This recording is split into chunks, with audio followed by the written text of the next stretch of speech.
Right, moving over to this, the financial impact of the COVID-19 pandemic on sport still persists as fans remain barred from stadiums in many sporting codes. A maximum of 2,000 fans have been allowed to attend some sporting events in the country.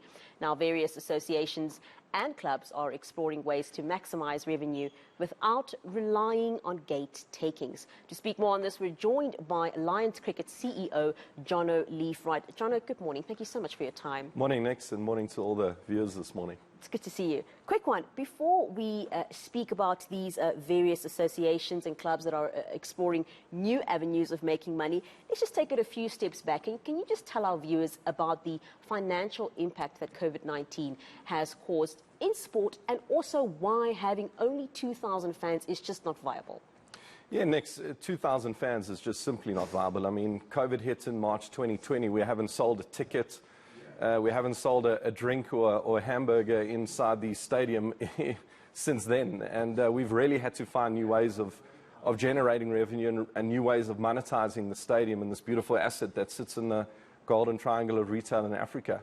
From an impact point of view, it really has severely impacted us, not only from a stadium point of view, but from a South African cricket point of view, and all sports are in the same boat as us. So for the unions and for the sporting codes not to be able to generate revenue through gate takings has severely impacted cash flow, severely impacted the way they run their businesses, but in the same breath have created a lot of opportunities.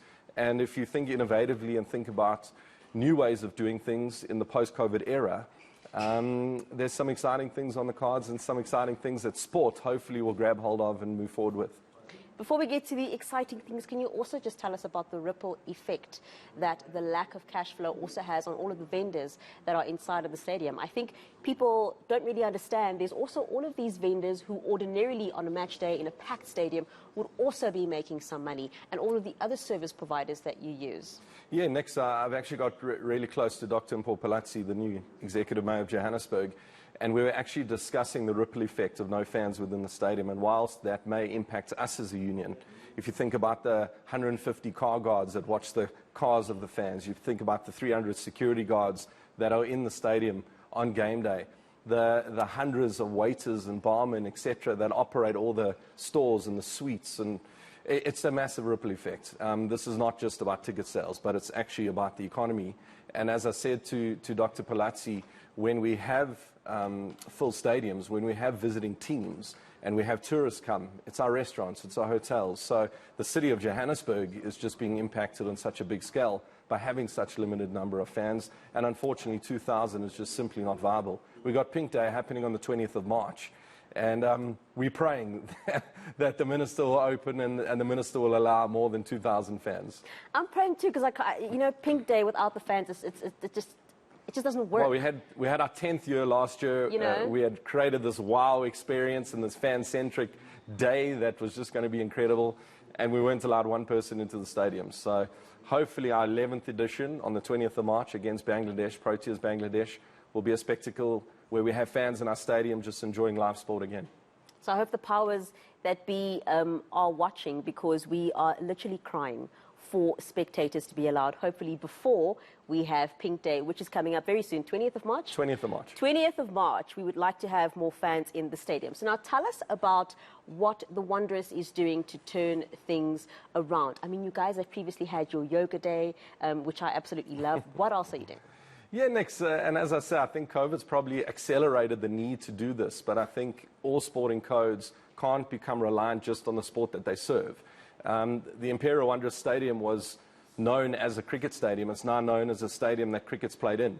And if you come there on a daily basis, there's 400 or 500 people utilizing the space of the Wanderers Stadium as their day-to-day office space, their place to go and have a coffee, have a meeting, connect to our Wi-Fi, go and have a yoga session, go and buy a cricket bat or a hockey stick in our sports shop, or go and visit a doctor or dentist or podiatrist or a physio at our Wanderers Sports Medical Center. So if you look at the ecosystem of the Imperial Wanderers now, it's very different today than it was 2 years ago. It was always my dream to convert it into this multi-purpose destination, redesign the stadium and the use of it, and give the community around Illovo, Rosebank, Sandton the sense that the light's always on, that they can come into the Imperial Wanderers at any time of day and night, And really now it's a living, working, breathing stadium. And when people walk in there now that haven't been there in a year or two, they just can't believe the energy that's in that stadium now. People love it. We've got tenants now that we had like our own little mini Wimbledon there the other day. The tenants at their lunch break were having a little grass tennis match on the outfield. So really a fun space to be involved in now, and really a living, breathing space, which is generating a lot of revenue for us, which has turned things around. I mean, we Lions Cricket declared substantial losses pre-COVID, and we've clawed things back really well in the midst of a pandemic where we haven't sold a ticket. So I'm really excited when those gates open, what the financials will look like. And the benefit then is that we can plow that back into our development programs, leveling the playing fields in our townships, building new facilities, putting children on bursaries, and really growing the game of cricket, which ultimately is our mandate. But if we can sweat that asset of the Imperial Wanderers, we can start to monetize that better. We can then generate funds back into growing the game of cricket, which ultimately is why I'm in this role. And the pipeline is so important.